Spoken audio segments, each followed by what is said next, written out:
راشدین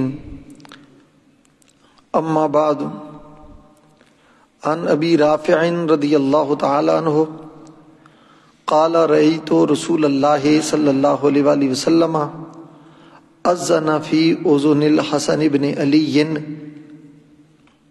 رضی اللہ تعالی عنہما حین ولدتہ فاطمۃ سلام اللہ تعالی علیہ بالصلاۃ، رواہ الترمذی۔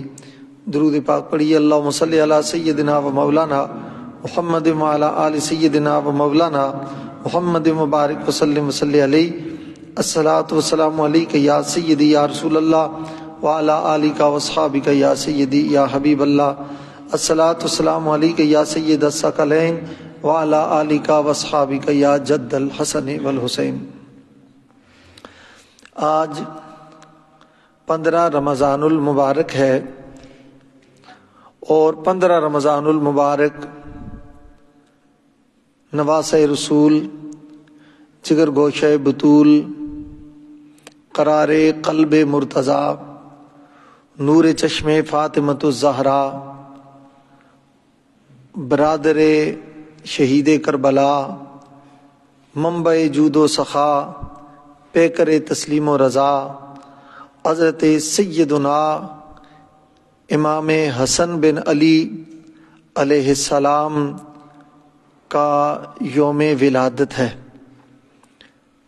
آج کے دن 15 رمضان المبارک کو اللہ تعالی نے حضرت امام حسن علیہ السلام کو حضرت سیدہ طیبہ طاہرہ ملکہ کونین مخدوم دارین ام الحسنین سیدہ فاطمۃ الزہرا سلام اللہ تعالی علیہ کی گود میں بھیجا اور ان کی گود میں بھیج کر انا آتینا کل کوثر کا وعدہ پورا فرمایا۔ حضرت امام علی مقام امام حسن مجتبی علیہ السلام امام حسین کے بڑے بھائی اور حضرت علی مرتضیٰ کرم اللہ تعالی وجہ الکریم اور سیدہ کائنات کے بڑے صاحبزادے ہیں۔ نبی کریم صلی اللہ تعالی علیہ وآلہ وسلم نے جا بجا آپ کے فضائل، مناقب اور کمالات بیان فرمائے ہیں۔ جو حدیث پاک میں نے آپ کے سامنے پڑھنے کی سعادت حاصل کی ہے، حضرت ابو رافع رضی اللہ تعالیٰ عنہ فرماتے ہیں کہ میں نے رسول اللہ صلی اللہ تعالیٰ علیہ وآلہ وسلم کو دیکھا کہ اذن فی اذن الحسن ابن علی علیہ السلام، کہ رسول اللہ صلی اللہ علیہ وآلہ وسلم ولادت کے بعد امام حسن علیہ السلام کے کان میں خود اذان دے رہے تھے۔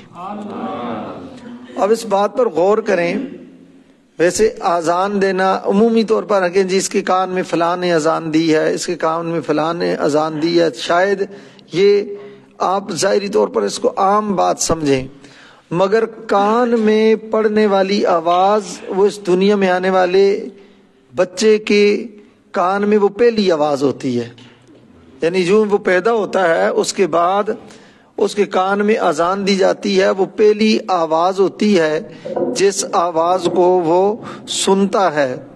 تو ظاہر ہے کسی کے کان میں اذان دوں، آپ میں سے کوئی اذان دے یا کوئی اور عالم دین اذان دے تو یہ اور بات ہے۔ یعنی سب سے پہلے جب اذان شروع ہوتی ہے تو وہ شروع کہاں سے ہوتی ہے؟ اللہ اکبر اللہ اکبر۔ تو کسی عام بندے کا کان میں اللہ کہنا اور ہے، اور جس نے اللہ کا دیدار کیا ہوا ہے وہ تاجدار ختم نبوت جناب محمد رسول اللہ کا امام حسن کے کان میں اللہ کہنا یہ اور معنی رکھتا ہے۔ یعنی سب سے پہلی آواز امام حسن نے جو سنی وہ آواز جناب محمد رسول اللہ صلی اللہ علیہ وآلہ وسلم کی تھی، اور وہ آواز بھی کیا تھی؟ اللہ اکبر، یعنی سرکار کے ہونٹوں سے۔ اس پر غور کریں نا، امام حسن نے پہلا جو کلام سنا وہ رسول اللہ صلی اللہ علیہ وسلم کا سنا، حضور کے ہونٹوں سے سنا، حضور کی آواز سنی، اور وہ کلام کیا تھا؟ اللہ اکبر، اللہ اکبر، اشہد ان لا الہ الا اللہ، اشہد ان لا الہ الا اللہ۔ یعنی امام حسن علیہ السلام کی خوش بختی اور عرفہ نصیبی اور آپ کے مقام و مرتبے کی معراج کا اندازہ لگائیں کہ دنیا میں آ کر پہلی آواز جو سنائی دی اور کان میں، وہ اللہ تعالیٰ کی گواہی تھی اور رسول اللہ صلی اللہ علیہ وسلم کی مبارک زبان سے تھی۔ تو سرکار دو عالم صلی اللہ تعالی علیہ وآلہ وسلم نے ان کا عقیقہ بھی خود کیا۔ امام حسین کا عقیقہ بھی رسول اللہ صلی اللہ علیہ وسلم نے خود کیا، اور حضور نبی علیہ الصلوۃ والسلام نے ان کے عقیقے پر 2 دمبے ذبح کیے۔ حضور نے خود عقیقہ کیا، عقیقہ کرنے کے بعد 7ویں دن آپ کے بال اتارے گئے اور چاندی کے ساتھ وزن کر کے اللہ کے راستے پر چاندی کو صدقہ کر دیا۔ نبی کریم صلی اللہ علیہ وآلہ وسلم نے ان کا نام بھی خود رکھا، بلکہ ایک روایت میں آتا ہے حضرت علی مرتضیٰ راوی ہیں، وہ کہتے ہیں کہ لما ولد حسن سماہ حمزہ، کہ جب حسن پیدا ہوئے تو ان کا نام حمزہ رکھا گیا، یعنی انہوں نے حمزہ رکھا۔ اور ایک روایت میں یہ بھی ہے کہ آپ نے ان کا نام حرب رکھا، چونکہ حمزہ بھی شعر کو کہتے ہیں اور حرب کا مطلب ہوتا ہے جنگ، یعنی مولا کائنات علی مرتضیٰ مرد میدان تھے، صاحب میدان تھے، اور جہاد فی سبیل اللہ یہ آپ کا محبوب مشغلہ تھا اور محبوب آپ کا فعل تھا، تو آپ نے اس انداز سے نام بھی وہ رکھا۔ مگر رسول اللہ صلی اللہ تعالی علیہ وآلہ وسلم نے حضرت علی مرتضیٰ فرماتے ہیں مجھے بلایا، اور بلا کر حضور نے ارشاد فرمایا علی اس کا کیا نام رکھا ہے؟ میں نے عرض کی یا رسول اللہ میں نے اس کا نام حمزہ رکھا ہے۔ اس روایت میں جو امام احمد بن حنبل رحمۃ اللہ تعالی علیہ نے ذکر فرمائی ہے اس میں حمزہ آتا ہے کہ میں نے حمزہ نام رکھا ہے۔ رسول اللہ صلی اللہ علیہ وسلم نے فرمایا نہیں بل ہوا حسن، اس کا نام میں نے حسن رکھ دیا ہے۔ اور آپ اگر غور فرمائیں، محققین علماء کرام نے اس بات کو ذکر کیا اور اس نقطے کو بیان کیا ہے کہ امام حسن اور امام حسین ان دونوں کے نام پوشیدہ ناموں میں سے تھے، اس سے پہلے کسی کا نام حسن اور حسین نہیں تھا۔ اللہ تعالیٰ نے خاص رسول اللہ صلی اللہ علیہ وآلہ وسلم کو یہ نام عطا فرمائے، اور رسول اللہ صلی اللہ علیہ وسلم نے اپنے دونوں نواسوں کا یہ نام، ایک کا حسن رکھا اور ایک کا نام حسین رکھا۔ تو نام بھی رسول اللہ صلی اللہ تعالیٰ علیہ وآلہ وسلم نے ان کے رکھے ہیں۔ اور حضرت صفیہ بنت شیبہ روایت کرتی ہیں، ام المومنین حضرت عائشہ صدیقہ طیبہ طاہرہ سلام اللہ تعالی علیہا روایت فرماتی ہیں کہ خرج النبی صلی اللہ علیہ وآلہ وسلم غداتن وعلیہ مرت مرخل من شعر اسودا۔ رسول اللہ صلی اللہ علیہ وآلہ وسلم ایک صبح باہر تشریف لائے، یعنی اپنے کاشانہ نبوت سے گھر سے باہر تشریف لائے، تو رسول اللہ صلی اللہ علیہ وسلم نے ایک چادر اوڑھی ہوئی تھی اور اس پر سیاہ اون کے کجاووں کے نشان بنے ہوئے تھے۔ اونٹوں کے اوپر جو کجاوے رکھے جاتے ہیں نا، تو اون سے وہ سیاہ کجاووں کے نشان اس چادر پر بنے ہوئے تھے۔ تو نبی علیہ الصلوۃ والسلام تشریف لائے تو فجاء الحسن بن علی فادخلہ، رسول اللہ صلی اللہ علیہ وسلم کے پاس امام حسن علیہ السلام آئے، ان کو حضور نے پکڑا اور اس چادر کے نیچے کر لیا۔ ثم جاء الحسین فدخل معه، امام حسین آئے اور انہوں نے دیکھا کہ نانا جان چادر کے نیچے ہیں اور میرے بھائی امام حسن کو بھی حضور نے چادر کے نیچے کیا ہوا ہے، تو امام حسین بھی اس چادر میں داخل ہو گئے۔ یہ جو لازم اور متعدی یا جو جانتے ہیں اور جو صرف پڑھنے والے ہیں ان کو پتہ ہے ادخلا اور داخلہ اس میں فرق ہے۔ امام حسن علیہ السلام کو حضور نے چادر میں داخل کیا اور امام حسین کا ناز کا اندازہ لگائیے، جو ہی دیکھا کہ نانا جان نے بھائی جان کو چادر میں داخل کیا یہ بھی دوڑ کے چادر میں داخل ہو گئے۔ حضور کے ساتھ ناز ہے نا، دوڑ کر چادر میں داخل ہو گئے۔ اکیلے کہاں رہ سکتے ہیں، نانا جان کے بغیر تو نہیں رہ سکتے۔ فداخل معاو، ساتھ داخل ہو گئے۔ ثم جاءت فاطمہ، پھر حضرت سیدہ فاطمہ الزہرا تشریف لائی، فادخلها، رسول اللہ صلی اللہ علیہ وسلم نے وہ چادر ان کے اوپر بھی کر لی۔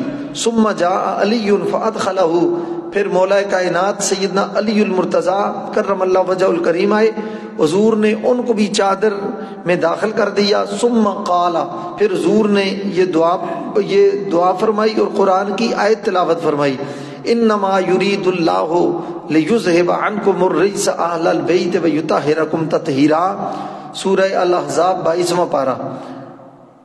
فرمایا کہ بے شک اللہ تو یہ چاہتا ہے اے نبی کے گھر والوں، تم سے ہر ناشائستگی کو، ناپاکی کو، پلیدی کو دور رکھے اور تمہیں ایسا ستھرا اور پاک کر دے، یعنی جیسا اس کا پاک کرنے کا حق ہے اور تمہارا پاک ہونے کا حق ہے۔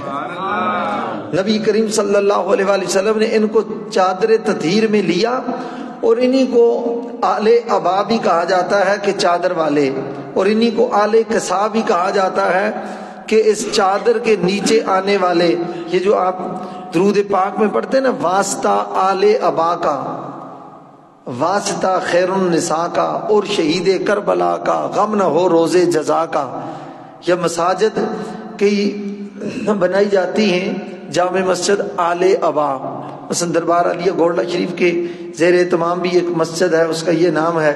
اور ابھی حضور مصلح امت حضرت قبلہ عالم شیخ الحدیث پیر سید اسین الدین شاہ صاحب دامت برکاتہم العالیہ نے یہ مری موٹر وے پر ساملی کے مقام پر ایک عظیم الشان مسجد، کئی کروڑ روپے اس پہ خرچہ آیا۔ یہ رمضان المبارک سے 2-3 دن پہلے اس کا افتتاح ہوا۔ اس کا نام بھی جامع مسجد آل ابا ہے۔ اور وہ آل ابا پر میں بات کر رہا ہوں، ابا چادر کو کہتے ہیں، آل ابا کا مطلب ہوتا ہے چادر والے، اور یہ وہ چادر ہے جن پر رسول اللہ صلی اللہ علیہ وسلم نے چادر تطہیر ڈالی، اور حضور نبی علیہ الصلوۃ والسلام نے ان کے لیے یہ دعا فرمائی ہے۔ اب چادر گویا سرکار کا سایہ ہے، سرکار دو عالم صلی اللہ علیہ وسلم نے پناہ دی ہے، حضور کا سایہ ہے، حضور کی رحمت کا سائبان ہے۔ گویا حضور نے چادر اوپر ڈال کر بتا دیا، فرمایا ان کے بارے میں کوئی نہ الجھنا، یہ قیامت تک رسول اللہ کے سائے میں ہیں، یہ رسول اللہ صلی اللہ علیہ وسلم کی رحمت کی چادر کے نیچے ہیں، ان پر رسول اللہ صلی اللہ علیہ وآلہ وسلم کے کرم حضور کی رحمت کا سایہ ہے۔ سرکار دو عالم سید عالم صلی اللہ علیہ وآلہ وسلم کے صحابی حضرت عمر بن خطاب رضی اللہ تعالی عنہ روایت کرتے ہیں کہ رسول اللہ صلی اللہ علیہ وسلم کو میں نے خود فرماتے ہوئے سنا۔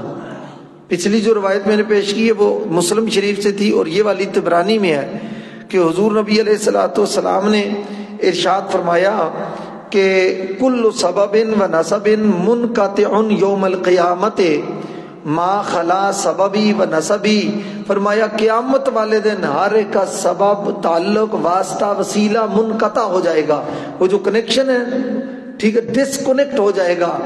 یہ جو پہچان ہے کہ فلاں کا یہ بیٹا ہے، فلاں کا بھائی ہے، فلاں کا پوتا ہے، فلاں کا نواسا ہے، فلاں کا رشتہ دار ہے، قیامت والے دن یہ رشتہ داریاں، یہ تعلق داریاں یہ ختم ہو جائیں گی۔ فرمایا ما خلا سببی و نسبی، فرمایا سوائے محمد مصطفیٰ کے نسب کے، فرمایا میرا سبب بھی باقی رہے گا، میرا نسب بھی باقی رہے گا۔ اور ساتھ حضور نے اگلی بات فرمائی وَكُلُّ وَلَدٍ أَبٍ فَإِنَّ عصبتهم لأبيهم ما خلا ولد فاطمة فإني أنا أبوهم وعصبتهم أو كما قال رسول اللہ صلی اللہ علیہ وآلہ وسلم۔ فرمایا سن لو، ہر بیٹے کی نسبت اس کی باپ کی طرف ہوتی ہے، ہر بیٹے کی نسبت اولاد کی اس کی باپ کی طرف ہوتی ہے، سوائے اولاد فاطمہ کے۔ فاطمہ کا اولاد کا معاملہ اور ہے. سرکار نے فرمایا کہ میں ان کا نسب بھی مجھ سے ہے اور ان کا باپ میں ہوں، ان کی نسبت مجھ سے ہوتی ہے. یعنی دوسرے لفظوں میں کیا ہے، ان کو اولاد علی نہیں، ان کو اولاد نبی کہا جائے گا. اولاد آل نبی، اولاد علی، جو لوگ مختلف یعنی الفاظ استعمال کرتے ہیں، اسی لیے سادات کو اولاد رسول کہا جاتا ہے. کیوں؟ سرکار دو عالم صلی اللہ علیہ وسلم نے فرمایا کہ اللہ نے ان کی نسبت مجھ سے کی ہے. ایک روایت میں آتا ہے نبی علیہ السلام نے فرمایا اللہ نے ہر ایک کی والد کی اولاد اس کی پشت میں رکھ دی ہے، اور اللہ نے مجھ محمد کی اولاد علی کی پشت میں رکھ دی ہے. یہی وجہ ہے کہ اولاد فاطمہ کو اولاد رسول کہا جاتا ہے، اور یہ ویسے نہیں کہا جاتا، حدیث پاک کی روشنی میں کہا جاتا ہے. اس پر دلائل، قرائن اور براہین موجود ہیں. حضرت علی مرتضیٰ کرم اللہ وجہ الکریم روایت کرتے ہیں ان رسول اللہ صلی اللہ علیہ وسلم اخذ بید حسن و حسین علیہما السلام فقال من احبنی واحب هذین واباہما وامہما کان معی فی درجتی یوم القیامہ او کما قال رسول اللہ صلی اللہ علیہ وسلم رواه الترمذی. حضرت علی مرتضیٰ کرم اللہ وجہ الکریم فرماتے ہیں رسول اللہ صلی اللہ علیہ وسلم تشریف لائے اور نبی علیہ السلام نے ایک ہاتھ میں امام حسن کا ہاتھ پکڑا اور ایک ہاتھ میں امام حسین کا ہاتھ پکڑا. یعنی سرکار نے اشارہ فرما دیا کہ یہ الگ نہیں ہیں، ان کے ہاتھ مصطفیٰ کے ہاتھ میں ہیں، ان کے ہاتھ مصطفیٰ کے ہاتھ میں ہیں، اور جس کے ہاتھ کملی والے کے ہاتھ میں ہو نہ ان کو کوئی دبا سکتا ہے، نہ مٹا سکتا ہے، نہ ہرا سکتا ہے. ان کے ہاتھ رسول اللہ صلی اللہ علیہ وسلم کے ہاتھ میں ہیں. حضور نے ان کے ہاتھ تھامے ہوئے ہیں. ڈگمگا وہ جائے، لغزش اس کے قدموں میں آئے، لرزش اس کے قدموں میں آ جائے جس کا ہاتھ تھاما ہوا نہ ہو، اور جس کا ہاتھ کملی والے نے تھاما ہوا ہو اس کے قدم کبھی ڈگمگا نہیں سکتے ہیں. لجپال پریتاں توڑ دے نہیں، جدی باں پھڑ دے پھر چھوڑ دے نہیں. تو فرمایا سرکار دو عالم صلی اللہ علیہ وسلم نے فرمایا من احبنی و احب ہذین، فرمایا سن لو جس شخص نے بھی مجھ سے پیار کیا، وہ احب ہذین، اور ان دونوں شہزادوں سے پیار کیا، وہ اباہما، اور ان کے والد علی مرتضیٰ سے پیار کیا، وہ امہما، اور ان کی امی جان سیدہ فاطمہ الزہرا سے پیار کیا، کان معی فی درجتی یوم القیامہ، فرمایا وہ پیار کرنے والا قیامت والے دن الگ نہیں ہوگا. جس درجے میں میں ہوں گا اس کو بھی میں اس کو جنت میں اپنے درجے میں ساتھ رکھوں گا. یہ اتنا بڑا فرمان ہے اور اتنی بڑی بشارت ہے، میں تو اس کا کامل ترجمہ بھی نہیں کر سکتا، اور کما حقو اردو میں ترجمہ کر کے اس کا نبھایا بھی نہیں جا سکتا. رسول اللہ کے پاس جنت میں، اور حضور فرماتے ہیں میرے درجے میں، اس کی تشریح کی جاتی ہے. میں نے اپنے استاذ کریم سے حدیث شریف پڑھی تو آپ نے ایک نقطہ بیان فرمایا. اس نے فرمایا حضور کا مقام تو اتنا اونچا ہے کہ کوئی نبی بھی حضور کے مقام تک نہیں پہنچ سکتا، کوئی رسول بھی حضور کے مقام تک نہیں پہنچ سکتا. حضور تو مقام محمود میں ہوں گے اور اللہ کی اس قربتوں میں ہوں گے، تو حضور تو اس جگہ میں ہوں گے.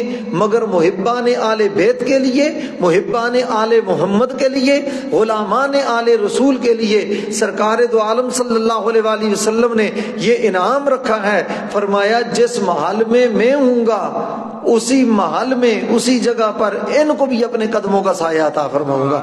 اور محل میں جہاں آپ کو پتا مالک ہوتے ہیں وہاں غلام بھی تو ہوتے ہیں نا.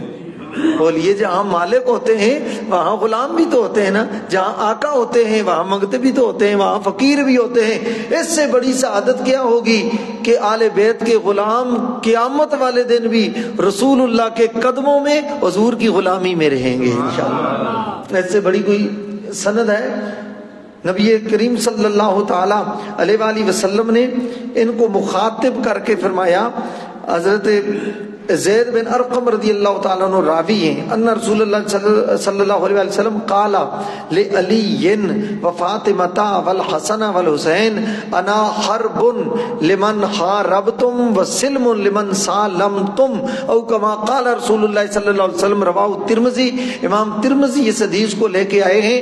رسول اللہ صلی اللہ علیہ وآلہ وسلم نے حضرت مولا کائنات حضرت سیدہ زہرا پاک، حسنین کریمین طیبین طاہرین راکعین ساجدین حسنین شمسین قمرین منیرین امامین، ان کو مخاطب کر کے فرمایا سن لو، جو تم سے جنگ کرے گا اس کی جنگ مجھ سے ہوگی، فرمایا میں اس سے لڑوں گا جو تم سے لڑے گا، اور جو تم سے صلح کرے گا مصطفیٰ کی بھی اس سے صلح ہو جائے گی۔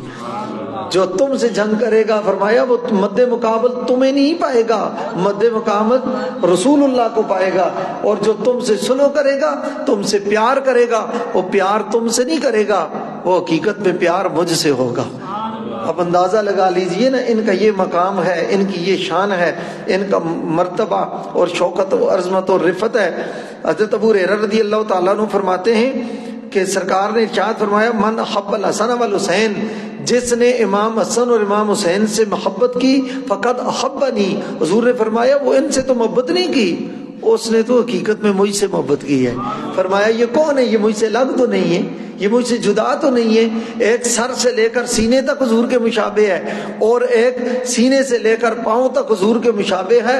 الگ دیکھو تو حسنین کا جلوہ نظر آتا ہے، ملا کے دیکھو تو سید کونین کا جلوہ نظر آتا ہے۔ فرمایا ومن ابغضہما فقد ابغضنی، جس نے ان سے دشمنی کی، ان سے بغض رکھا، فرمایا وہ ان سے بغض تو نہیں رکھا، تو وہ تو مجھ سے بغض رکھا، اور جس نے رسول اللہ سے بغض رکھا اس سے بڑا پلید کوئی ہو سکتا ہے؟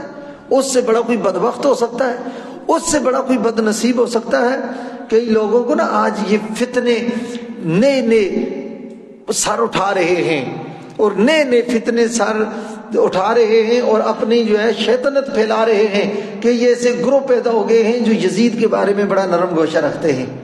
نہیں جی، یزید کو کچھ نہ کہیں، وہ ایسا تھا، وہ فلان تھا، چونکہ چنانچہ نہیں، وہ بغض تو نہیں رکھتا تھا امام حسین سے، وہ تو ویسے ہی ہو گیا۔ میں نے کہا بڑی بات ہے، بڑے بچانے کے لیے وکیل پیدا ہو گئے ہیں۔ میں نے کہا بغض نہیں رکھتا تھا تو مدینے میں نہیں رہنے دیا، بغض نہیں رکھتا تھا تو مکے میں نہیں رکنے دیا، تو بغض نہیں رکھتا تھا کہ پانی بھی بند کروا دیا، بغض نہیں رکھتا تھا کہ کھانا بھی بند کروا دیا، بغض نہیں رکھتا تھا کہ پورے آل بیت اطہار کی کلیوں کو مسل دیا۔